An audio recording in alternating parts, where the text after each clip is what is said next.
ओम शांति 23 नवेम्बर 2021 प्रातः मुरली बाबा कहउछंती मिठे बच्चे एही ड्रामा रे तुमे हीरो हीरोइन पार्टधारी अट। सारा कल्परे तुम भली हीरो पार्ट आउ कहार भी नाही। एही ड्रामा रे तुमे हीरो हीरोइन पार्टधारी अट। सारा कल्परे तुम भली हीरो पार्ट आउ कहार भी नाही। प्रश्न मनुष्यरु देवता हेबार परीक्षा रे किए पास करि परिबो? मनुष्यरु देवता हेबार परीक्षा रे किए पास करि परिबो? उत्तर जेउ माने बाबांको अनुसरण करी बाबांको समान पवित्र हेउछंती सेही माने ही एही परीक्षा रे पास करि परिबे। वर्तमान 21 जन्मर अविनाशी संपत्ति मिलुछि, तेबे निश्चित टिके परिश्रम करिबाको पड़िबो। जदि वर्तमान परिश्रम न करिल तेबे कल्प कल्पांतर करि परिबो नाही। पुणी उच्च पद किपरि पाइबो? जदि पवित्र हेबो तेबे भल पद पाइबो, नचेत दंड भोग करिबाको पड़िबो। ओम शांति। मिठा मिठा आत्मिक संतान मानक सहित बाबा सम्मुखरे कथा हेउछंती।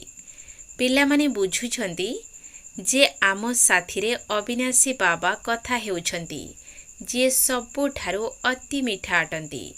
पिता मध्य मिठा होइथांती, शिक्षक मध्य मिठा होइथांती, काहेकिना उभयंक ठारु संपत्ति मिलिथाए, गुरुंक ठारु भक्तिर अधिकार मिलिथाए। एठारे तो जनक ठारु ही तीनोटी जाक अधिकार मिली जाउछि, सेथिपाई खुशी भी लागुछि। तुमी तांको सम्मुखरे बसिछ। तुम्भे माने जानिछ जे अविनाशी बाबा जहाँको पतित पावन कुहा जाउछि, सिए ही मनुष्य सृष्टिर बीज रूप अटंती। विनाशी गछर बीज जड़ होइथाए, एहा हेउछि चैतन्य। एहांको सतचित आनंद स्वरूप कुहा जाउछि। पुणी तांकर महिमा मध्य रहिछि। सिए ज्ञानर सागर अटंती, किंतु तांको ठारु केउ ज्ञान मिलुछि एकथा केही जानि नाहंती। तुम्भे माने जानिछ जेउ मानकु बाबा ज्ञान देउछंती सेही माने भक्ति मार्गर एहांकर मंदिर शास्त्र आदि तैयारी करुछंती। एकथा भी तुम्भे माने जानिछ जे वास्तव रे प्रत्येक 5000 वर्ष परे एही कल्पर संगम समय आसीथाए। एहाको कुहा जाउछि आत्मिक अविनाशी पुरुषोत्तम संगम युग। एमिति तो उत्तम पुरुष बहुत अछंती, किंतु सेमाने गोटिए जन्मरे उत्तम पुरुष होइथांती, पुणी मध्यम कनिष्ठ होई जाइथांती। एही लक्ष्मी नारायण को देख केते उत्तम पुरुष अटंती। एमाने हेउछंती पुरुषोत्तम एवं पुरुषोत्तमणी। उभयंको एहीपरि उत्तम किए करिला? गायन करा जाए उच्चरु उच्च भगवान अटंती, सिए उपरे रहुछंती। मनुष्य सृष्टि रे उच्चरु उच्च एही विश्व महाराजा महाराणी अटंती। सेमाने उच्चरु उच्च भारत रे राज्य करुथिले। एबे एही राज्य सेमाने किपरि प्राप्त कले एकथा केही जानि नाहंती। एपरि बाबा जे कि तुमको एते उच्च करुछंती से केते मिठा अनुभव हेबा दरकार। सेथिपाई तांको मतरे चलिबा उचित।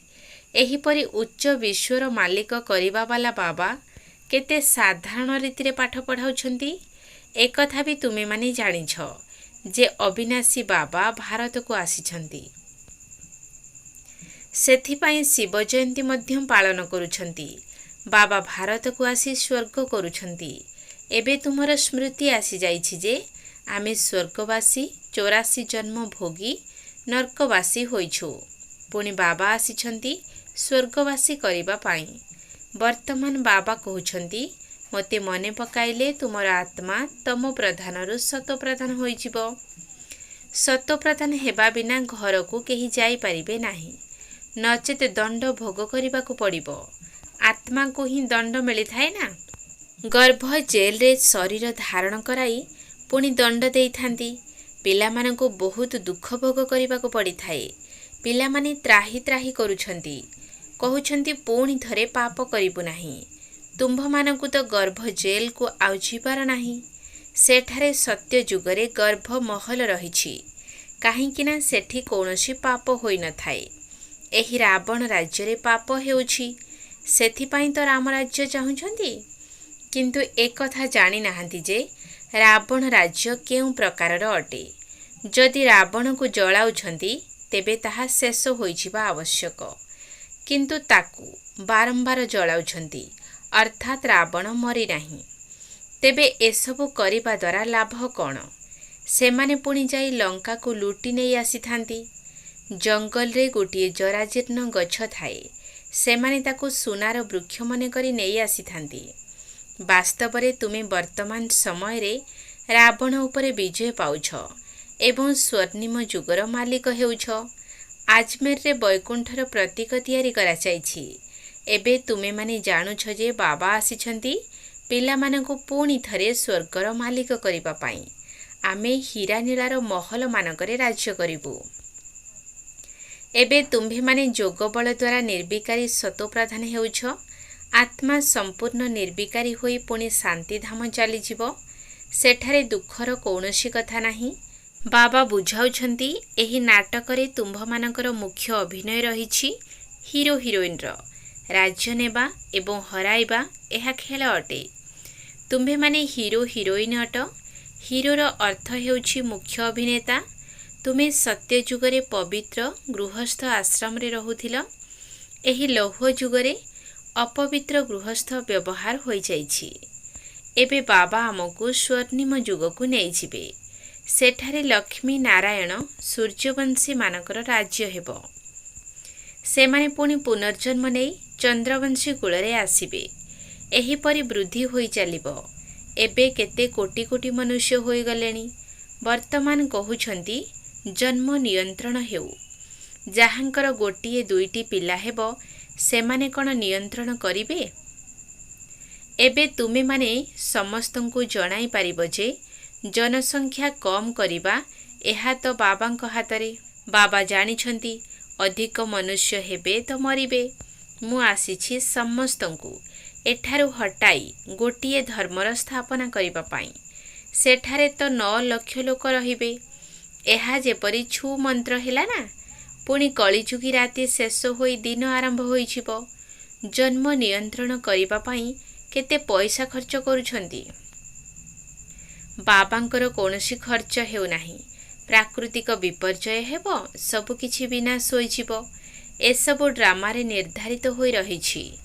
ଦୁନିଆରେ ଲୋକମାନେ ଯେଉଁ ଯୋଜନା କରୁଛନ୍ତି ତାହା ବି ଡ୍ରାମାରେ ନିର୍ଦ୍ଧାରିତ ଅଛି। ୟୁରୋପବାସୀ ଯାଦବ, ଭାରତବାସୀ କୌରବ ଏବଂ ପାଣ୍ଡବ ଅଟନ୍ତି। ସେମାନେ ସମସ୍ତେ ଗୋଟିଏ ପଟେ ଅଛନ୍ତି। ଏପଟେ ଦୁଇ ପକ୍ଷ ଭାଇ ଭାଇ ରହିଛନ୍ତି। ଭାରତରେ ସମସ୍ତେ ଭାଇ ଭାଇ ଅଟନ୍ତି।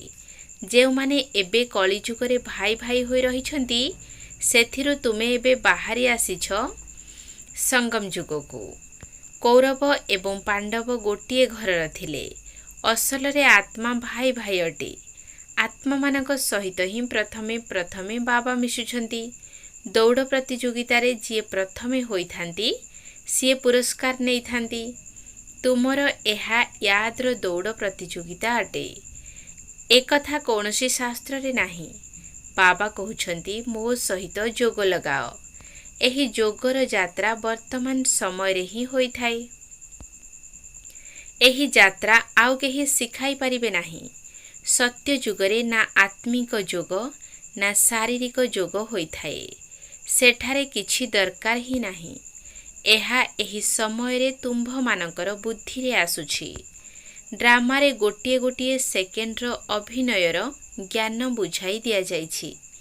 ଏହାକୁ ସ୍ୱଦର୍ଶନ ଚକ୍ର କୁହାଯାଉଛି। ବାସ୍ତବରେ ବର୍ତ୍ତମାନ ତୁମେ ସ୍ୱଦର୍ଶନ ଚକ୍ରଧାରୀ ହେଉଛ। ତୁମମାନଙ୍କ ପାଖରେ 84 ଜନ୍ମର ଅଥବା ସୃଷ୍ଟି ଚକ୍ରର ଜ୍ଞାନ ରହିଛି। ସ୍ୱ ଅର୍ଥାତ୍ ଆତ୍ମା। ଆତ୍ମାଠାରେ ଏହି ଜ୍ଞାନ ଅଛି ଯେ ଏବେ ତୁମ୍ଭେମାନେ ସ୍ୱଦର୍ଶନ ଚକ୍ରଧାରୀ ହୋଇଛ। ମୁଁ ତୁମକୁ ଆତ୍ମିକ ସନ୍ତାନ ବୋଲି କହିବି। ତୁମେ ସ୍ୱଦର୍ଶନ ଚକ୍ରଧାରୀ ବ୍ରାହ୍ମଣ କୁଳଭୂଷଣ ଅଟ। ନୂଆ କେହି ଏ ଅକ୍ଷରର ଅର୍ଥ ବୁଝିପାରିବେ ନାହିଁ। ଏହି ଅଳଙ୍କାର ତୁମକୁ ଦିଆଯାଉ ନାହିଁ, କାହିଁକି ନା ତୁମମାନଙ୍କ ଭିତରୁ କେହି ପୁଣି ଛାଡ଼ି ଚାଲି ଯାଉଛନ୍ତି। ଏବେ ତୁମ୍ଭମାନଙ୍କର ବୁଦ୍ଧିରେ 84 ଜନ୍ମର ଚକ୍ର ରହିଛି। एबे तुमे 1 नंबर रे जीव। प्रथमे घर को जाई पुणी देवता हेब, पुणी क्षत्रिय वैश्य शूद्र हेब। केते बुद्धिर कथा अटे। एतिकी कथा मध्य केही मने पकाइले ओहो सौभाग्य। आउ अल्प समय अछि पुणी आमे स्वर्ग को चली जीवु। शास्त्र रे तो बहुत मिथ्या कहानी लिखि देइछन्ति। कृष्ण जेपरि समस्तंकर प्रिय अटंती तांको पाई मध्य लिखि देइछन्ति जे सर्प दंशन कला। एहा हेला कृष्ण राधांक ठारू मध्य समस्तंकर अधिक प्रिय, काहींकिना सी मुरली बजाउछन्ति। वास्तव रे एहा ज्ञानर कथा। तुमे वर्तमान समय ज्ञान ज्ञानेश्वरी हेउछ, पुणी पाठ पढ़ी राजराजेश्वरी हेउछ। एहा ही तुमर लक्ष्य एवं उद्देश्य अटे। जदि तुमको केही पचारुछन्ति जे एठाकार उद्देश्य कौन, बुझाई दियो। मनुष्यरु देवता हेबा। आम्भे माने देवता थिलु, 84 जन्म परे शूद्र हेलु, एबे पुणी ब्राह्मण होइछु, पुनर्बार देवता हेबु। आमको पढ़ाइला बाला ज्ञानर सागर परमात्मा अटंती, ना कि कृष्ण। एही राजयोग आउ केही भी शिखाई परिबे नाही। तुमे कहुछ बाबा आमे कल्प कल्प आसी आपणक ठारू राज्य भाग्य नेउछु। एकथा मध्य तुमे ही जानिछ। एही महाभारी लढ़ई द्वारा ही स्वर्गर द्वार खोलिबो। बाबा आसी राजयोग शिखाउछन्ति, तेबे निश्चय स्वर्ग दरकार ना। सेथिपाई नर्क समाप्त हेबा आवश्यक। एही महाभारी लढ़ई शास्त्र रे अछि। बाबांकर काश हेला। एही काश काहार हेउछि? शिव बाबांकर ना ब्रह्मा बाबांकर? एहा कर्म भोग अटे। एहा अंतिम समय पर्यंत रहिबो। जेतेबेले संपूर्ण होइजिबो पुणी एही शरीर मध्य रहिबो नाही, सेते पर्यंत किछि ना किछि होई चलिबो।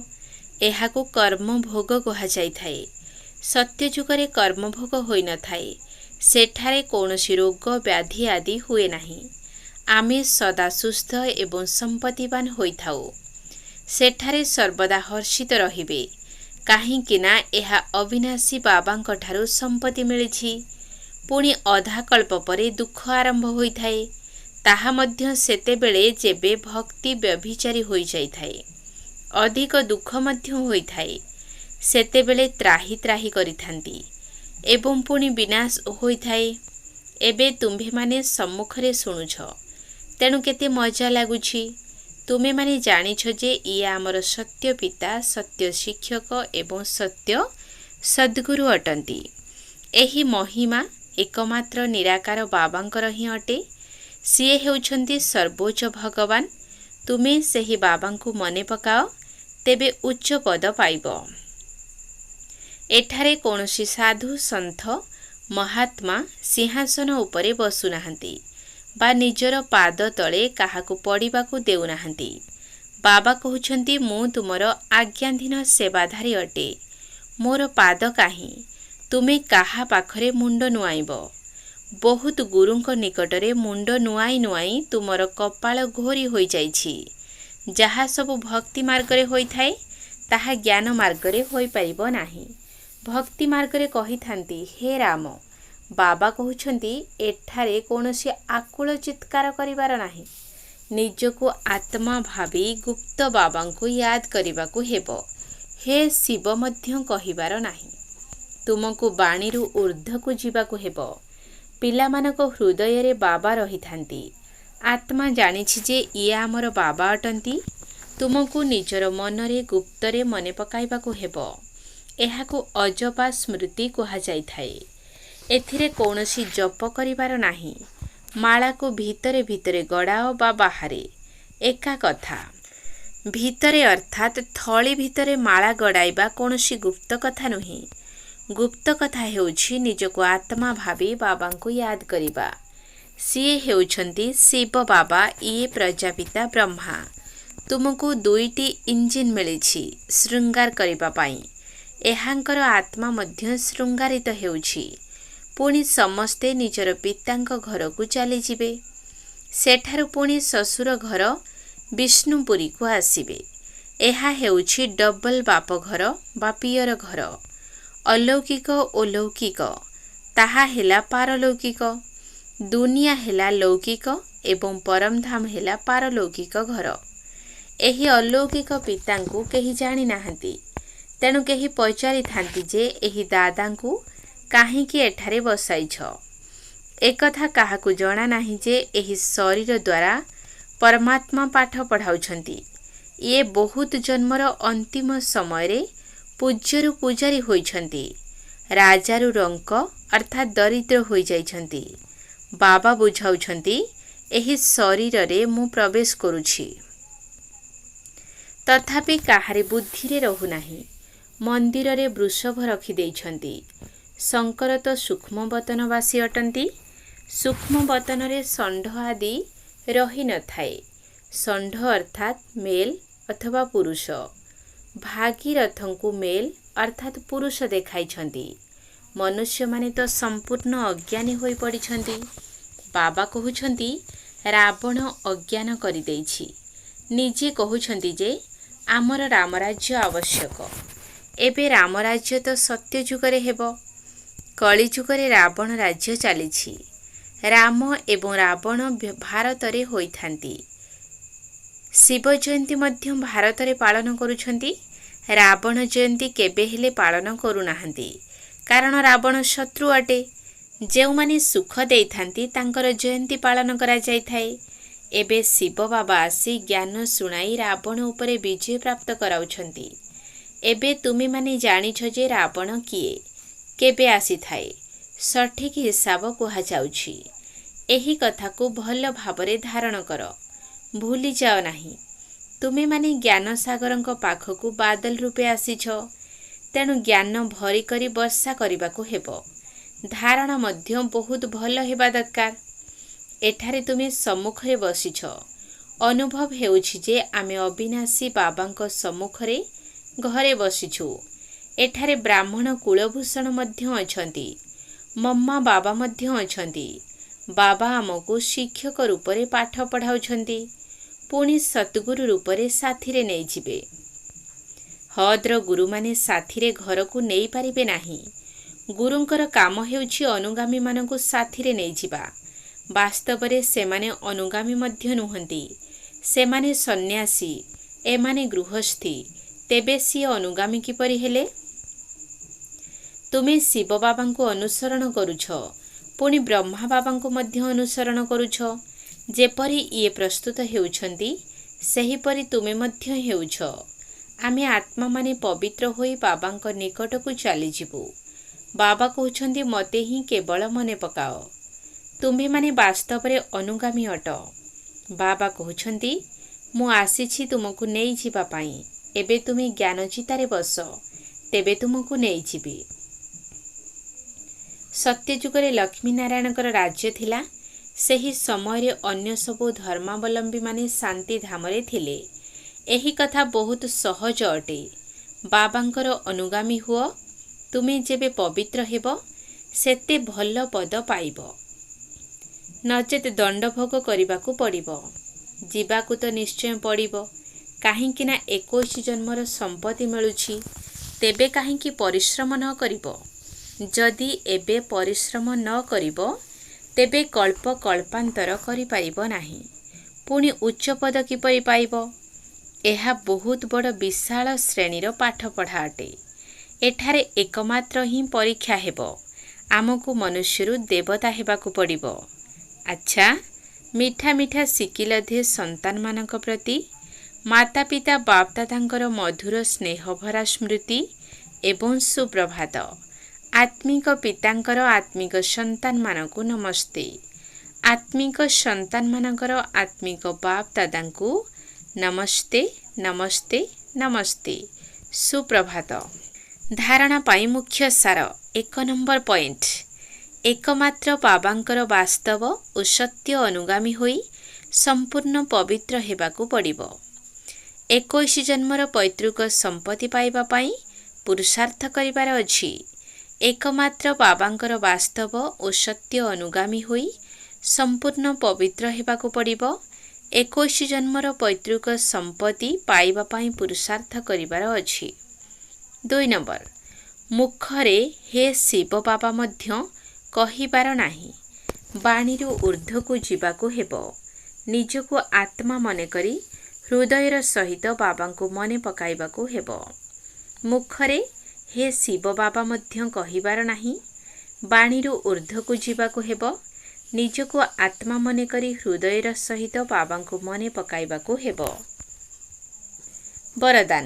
ସ୍ଥୂଳରେ ଏବଂ ସୂକ୍ଷ୍ମରେ ସର୍ବ ଆଜ୍ଞାଙ୍କୁ ପାଳନ କରୁଥିବା ସମ୍ପୂର୍ଣ୍ଣ ଆଜ୍ଞାକାରୀ ହୁଅ। ସ୍ଥୂଳରେ ଏବଂ ସୂକ୍ଷ୍ମରେ ସର୍ବ ଆଜ୍ଞାଙ୍କୁ ପାଳନ କରୁଥିବା ସମ୍ପୂର୍ଣ୍ଣ ଆଜ୍ଞାକାରୀ ହୁଅ। ସ୍ଥୂଳ ରୂପରେ ପାଳନ କରିବା ପାଇଁ ମିଳୁଥିବା ଆଜ୍ଞାଙ୍କୁ ପାଳନ କରିବାର ଶକ୍ତି ସେହି ପିଲାମାନଙ୍କୁ ପ୍ରାପ୍ତ ହୋଇଥାଏ ଯେଉଁମାନେ ସୂକ୍ଷ୍ମ ଆଜ୍ଞାଗୁଡ଼ିକୁ ପାଳନ କରିଥାନ୍ତି। ତେବେ ସବୁଠାରୁ ସୂକ୍ଷ୍ମ ଏବଂ ମୁଖ୍ୟ ଆଜ୍ଞା ହେଲା ନିରନ୍ତର ଯୋଗଯୁକ୍ତ ସ୍ଥିତିରେ ରୁହ ବା ମନ ବଚନ କର୍ମରେ ପବିତ୍ର ହୁଅ। ସଂକଳ୍ପରେ ମଧ୍ୟ ଅପବିତ୍ରତା ବା ଅଶୁଦ୍ଧତା ନ ରହୁ। ଯଦି ସଂକଳ୍ପରେ ମଧ୍ୟ ପୁରୁଣା ଅଶୁଦ୍ଧ ସଂକଳ୍ପ ସ୍ପର୍ଶ କରୁଛି ତେବେ ସମ୍ପୂର୍ଣ୍ଣ ବୈଷ୍ଣବ ବା ସମ୍ପୂର୍ଣ୍ଣ ପବିତ୍ର କୁହାଯିବ ନାହିଁ। ସେଥିପାଇଁ ଆଜ୍ଞା ବିରୁଦ୍ଧ ସଂକଳ୍ପ ଗୋଟିଏ ବି ଉତ୍ପନ୍ନ ନ ହେଉ, ତେବେ କୁହାଯିବ ସମ୍ପୂର୍ଣ୍ଣ ଆଜ୍ଞାକାରୀ। ସ୍ଲୋଗାନ।